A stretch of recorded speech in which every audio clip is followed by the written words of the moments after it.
Próxima questão muito importante para discutir aqui com você, se você gosta de viajar aqui pela Europa, se você já ouviu falar naquelas passagens super baratas, né? Às vezes passagens a 10, 15, 30 euros o trecho e que fazem todo mundo aí suspirar, né? Imagina você conhecer um país pagando tão pouco assim. Só que tem várias coisas que você precisa saber sobre essas passagens, sobre essas companhias, como é o modo de funcionamento antes de comprar o seu bilhete. Bom, esse tipo de funcionamento tem sido cada vez mais comum. A gente tem visto cada vez mais empresas tentando reduzir os custos aí para atrair um pouco mais a clientela. E realmente funciona, as pessoas querem, né? As pessoas querem viajar, imagina, pagar barato, super vale a pena. Só que existe aí algumas coisas que você tem que ter em mente, porque é muito bom, né? Tem aquele negócio, parece muito bom para ser verdade.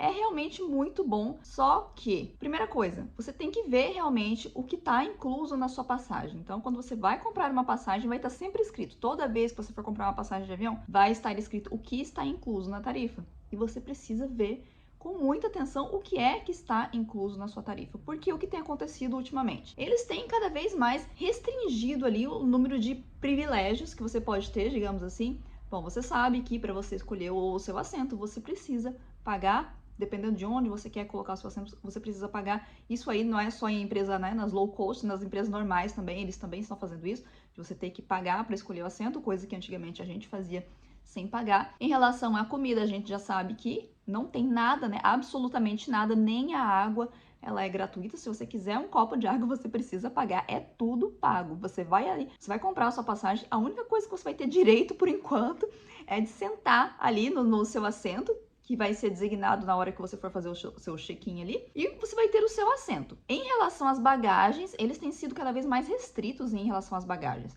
Tem algumas companhias, antigamente, eles colocavam ali, você tinha direito a uma mala de mão por pessoa, apenas a mala de mão, às vezes um pequeno objeto, uma pequena bolsinha passava. Ultimamente eles têm sido cada vez mais restritos, é apenas uma mala de mão mesmo, nas que incluem, mas tem certas passagens que nem a mala de mão elas são inclusas. Você pode ter apenas uma bolsa, mais nada. Se você quiser a mala de mão, você também precisa pagar pela mala de mão. Então você precisa prestar atenção, muita atenção, o que está incluso ali na sua passagem. Porque imagina, você pode pagar talvez uma passagem promocional por 30 euros, mas para despachar a mala você precisa despachar a sua mala de mão, você vai ter que pagar 70 euros. Então você tem que adicionar isso aí, né? Porque imagina, são poucas pessoas que vão viajar apenas com a bolsa. É um voo que vai ser útil aí para uma pessoa, talvez, que vai fazer só um bate e volta, por exemplo, num lugar super próximo. Ou é até, né, praticamente impossível de você viajar apenas com uma mala de mão, com uma bolsa. Mas existe também. E outra coisa é que eles são muito restritos em relação ao tamanho das malas. Tem um vídeo que foi muito compartilhado, que aconteceu aqui na França, de um passageiro que teve a sua entrada recusada por causa da sua mala de mão, que não coube ali. Eles têm um negócio que mede a mala, né? Eles pedem para as pessoas colocarem realmente a mala ali dentro e ela não pode passar do tamanho, nem da largura, nem da altura e nem do comprimento. Você tem que colocar a mala ali, ela tem que caber certinho ali, não pode passar das dimensões. E essa pessoa tinha uma mala, a mala dele passava das dimensões. Aí falaram para ele, você não pode entrar com essa mala, se você quiser levar a mala, são 70 euros. E aí o que a pessoa fez?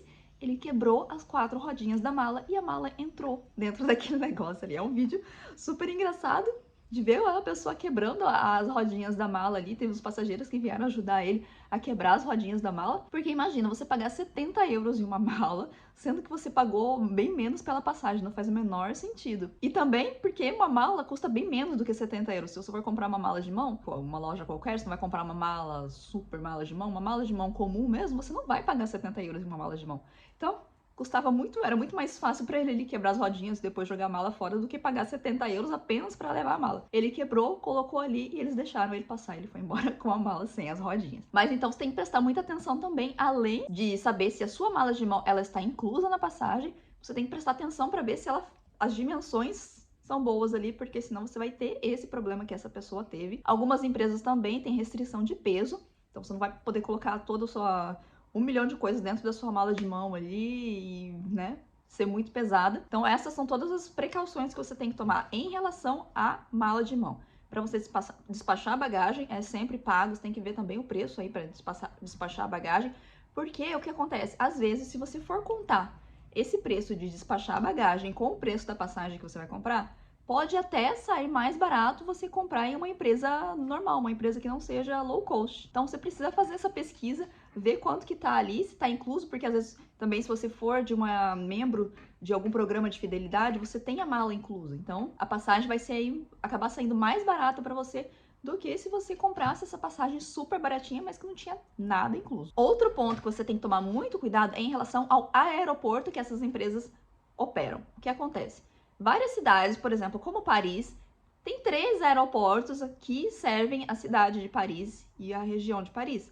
Mas o que acontece? Todos eles são, claro, né, não são dentro de Paris, são um pouco mais longe. Por exemplo, o Charles de Gaulle fica a 34 quilômetros, 30 e poucos quilômetros do centro de Paris, mas são acessíveis, né? É uma coisa que você vai demorar aí entre 45 minutos, 1 hora, até menos, dependendo do tráfego, ou também dependendo do trem, você vai levar menos tempo para você ter acesso até o centro da cidade. Mas tem um aeroporto que as empresas low cost operam em Paris, por exemplo, que é o Beauvais, e que eu não sei porque, eu não faço ideia porque eles continuam colocando o nome de Paris-Beauvais, sendo que esse aeroporto fica totalmente longe de Paris. Ele fica muito longe de Paris, mas quando eu falo muito longe, é realmente muito longe. Você vai levar aí 1 hora e meia de ônibus nas chamadas navettes, que vão sair apenas de um local específico. Se você quiser pegar, você tem que pagar e ir com essas navettes, porque não tem outra forma de você ir. Se você for pegar um táxi, por exemplo, vai sair mais de 100 euros apenas o táxi, bem mais de 100 euros apenas o táxi. Então, imagina, você vai pagar super barato na sua passagem, mas para você chegar até o aeroporto, você vai pagar uma fortuna. E geralmente, quando ele vai na cidade de destino também, ele vai operar em aeroportos pequenos, em aeroportos que são os aeroportos mais longe. Não vão operar nesses aeroportos nos principais, que você tem mais acesso, tem acesso aos transportes, que é mais perto do centro da cidade. Eles geralmente operam, né? Essas companhias geralmente operam nesses aeroportos que ficam mais longe. Então você tem também, além do gasto com a bagagem que eu falei, você tem o gasto também com o transporte, porque você precisa sair dali, você precisa chegar, você precisa sair dali. Então, nem sempre você precisa pesquisar, dar uma olhada onde que sai, onde que chega, onde que sai o voo, porque pensa só, né? Você paga barato na passagem, mas o transporte vai acabar compensando o preço da passagem e poderia até sair mais barato se você comprasse uma passagem normal, de uma companhia normal, que fosse sair de um aeroporto mais próximo ali, um aeroporto principal. Terceiro ponto que você tem que estar atento é sobre overbooking. Isso é uma coisa que acontece bastante, tanto o overbooking quanto atrasos e cancelamento de voo. Cancelamento um pouco menos, mas atraso acontece bastante. Eu não sei se eu sou uma pessoa sortuda, mas sempre tem um atraso comigo. Na maioria das vezes tem um atraso comigo, porque como funciona esse modo de operação dessas empresas? Você tá numa fila ali, eles começam a fazer a fila para você entrar, sendo que o avião ainda nem chegou. Aí o avião chega com as pessoas que vieram lá de uma outra cidade. As pessoas estão saindo ali. Enquanto as pessoas estão saindo, você tá fazendo a fila, você tá na fila da porta do avião, sabe? Tem 2 corredores, então as pessoas estão saindo, você já tá quase entrando ali, então eles fazem aquela limpeza rápida ali, né? Uma higienização rápida da cabine, e as pessoas já entram. Então é corrido. Então, se acontece alguma coisa, acontece algum imprevisto nesse processo todo, né? Então, colocando as bagagens ali, o reabastecimento e tudo mais, se tem algum problema de tráfego aéreo, no tráfego aéreo ali, enrosca tudo. Então, se tem um atraso, por exemplo, se o primeiro voo do dia já tem um atraso, faz aquele efeito cadeia, né? Vai todo mundo.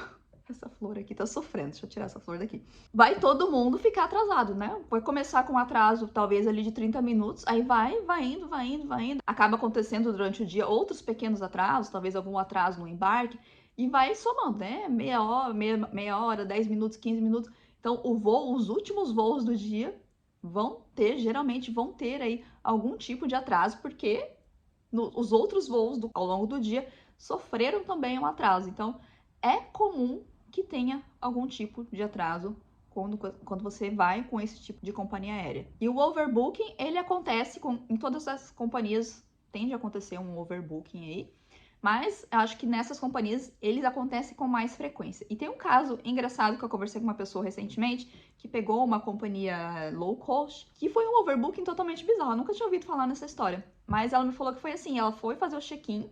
Quando ela tava lá fazendo o check-in, a pessoa falou assim: o voo está com overbooking, eu não sei se vai ter um assento para você. E ela realmente precisava ir embora. Aí eles ofereceram a compensação para você pegar outro voo, né? Aquela compensação que eles dão. E ela falou, eu preciso pegar o voo. Ela falou, se você quiser tentar, você pode ir. Então eles emitiram ali o bilhete, não tinha assento. Emitiram o bilhete e ela ficou esperando. E falaram para ela, você pode ficar esperando lá na porta de embarque. Se tiver algum espaço vago, se tiver algum assento vago, você vai. Ela ficou esperando e infelizmente teve alguém que não decidiu que não queria viajar e ela teve esse espaço no voo. Mas é tão estranho. Imagina a pessoa passar pela segurança, passou por todo aquele processo ali, ficar esperando sem saber se ia ou não embarcar. Mas então, para vocês verem como funciona o negócio ali, né? Então, tem que prever todas essas situações aí. Pode ter uma coisa, pode ter um overbooking, pode ter algum imprevisto também.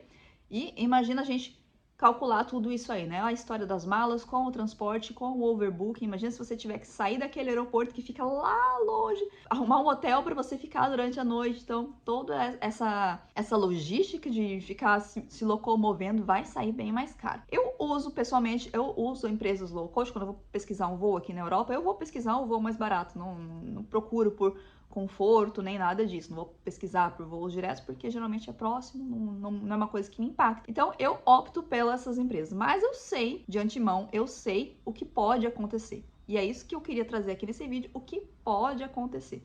Então, você tem que levar também a sua comida, principalmente se você viajar com crianças, viajar com idosos, pessoas que precisam de uma assistência, precisam ter ali, às vezes você tem algum problema de hipoglicemia, você leve a sua própria comida, leve algumas coisas. Eles vão vender a bordo ali, tinha uma época, não sei se eles vendem ainda, faz muito tempo que eu não pego voo com a EasyJet, mas eles vendiam até raspadinha no voo. Então é uma coisa muito estranha, assim, parece que eles fazem de tudo pra conseguir dinheiro ali naquele voo, sabe? Tem coisas duty free, tem comida e tinha até raspadinha. Não sei se ainda tem raspadinha, nunca comprei, mas era engraçado as pessoas venderem raspadinha em um voo. Então você tem que estar preparado, leve todas as suas coisas, leve tudo ali, leve comida, leve tudo que você precisa durante o voo, porque se você precisar mesmo de uma água, você vai ter que pagar. Espero que você tenha gostado, deixa sua curtida aqui se você gostou e continue nos seguindo para mais vídeos como esse. Eu espero por você. Um grande abraço e até a próxima.